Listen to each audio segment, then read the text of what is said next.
Peggy 16.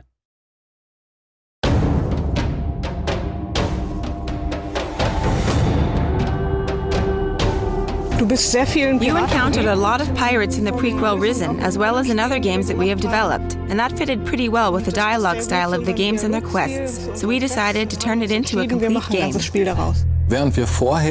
Previously, we tried to establish as many facets as possible with an equal standing. This time, however, we focused very much on the pirate setting.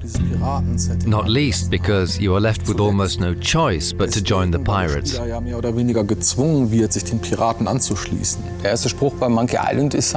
The first line of Monkey Island is, "I want to be a pirate," and then you gotta go to the tavern and do piratey things, find a treasure and so on. And these are of course things our players get to do as well.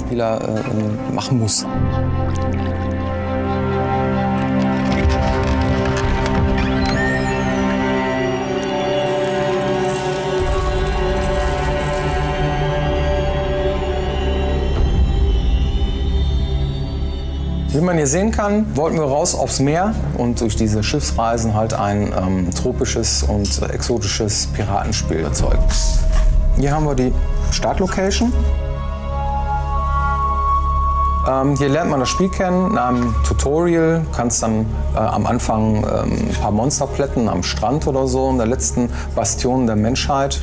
Du fährst dann auch ziemlich schnell dann mit dem Schiff rüber zu der ersten Insel, die dann schon etwas größer ist, wo es auch zwei Lager gibt, einmal von der Inquisition und einmal hier hinten das Piratenlager. Da wird die Welt ein bisschen größer. Wenn du dich den Piraten angeschlossen hast, dann kannst du dann mit dem Schiff direkt mit den Piraten zu dieser Küstenregion auf dieser Seite dann hinreisen. Die Welt wird immer größer und von da ab hast du dann irgendwann, hier kriegst du dann dein eigenes Schiff und kannst dann auch andere Inseln dann weiter bereisen. Es lohnt sich auf jeden Fall am Ende des Spiels, im weiteren Verlauf des Spiels dann auch nochmal Locations, die man schon bespielt hat, nochmal hinzureisen, weil es da auch noch mehrere Quests gibt, noch im hinteren Bereich des Spiels.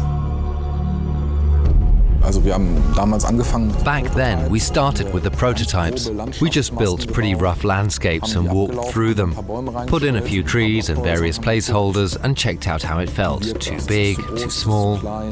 After that, the prototypes went into production and that's when the game began to take on a life of its own. Teilweise von alleine zu wachsen.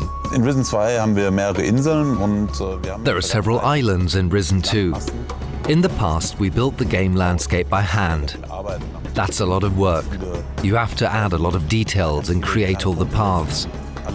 Little adaptations or corrections create a lot of work and effort. Therefore, we decided to implement a terrain engine, which is a first in the history of Piranha Bytes. And it paid off, because we were able to implement prototypes way faster. schneller Prototypen als auch implementieren konnten.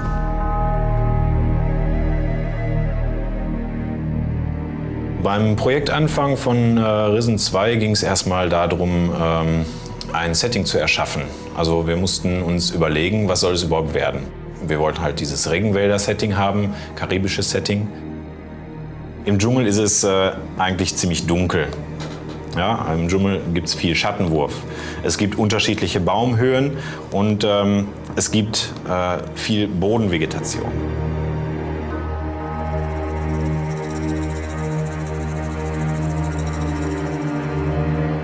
Wir haben jetzt in Risen 2 uns für einen leichten Dschungel entschieden. Ja, also weniger dicke, große Bäume, sondern eher dünne, kleine und davon ganz viele.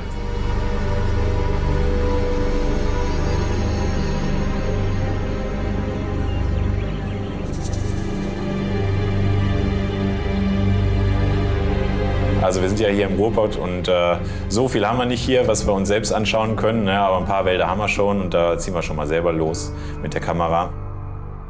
Die Wälder sind teilweise urig hier, das soll man gar nicht meinen.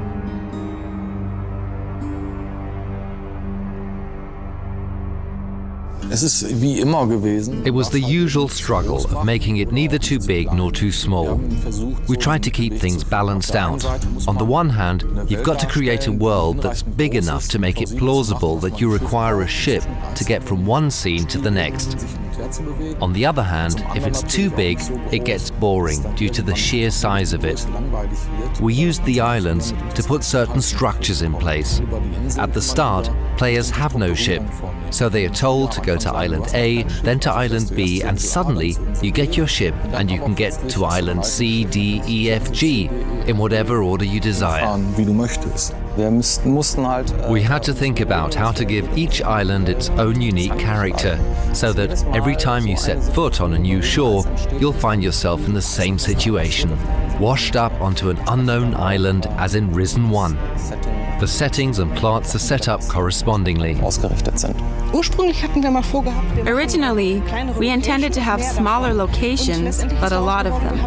What we've got in the end are a lot of big locations and a lot more fun exploring them.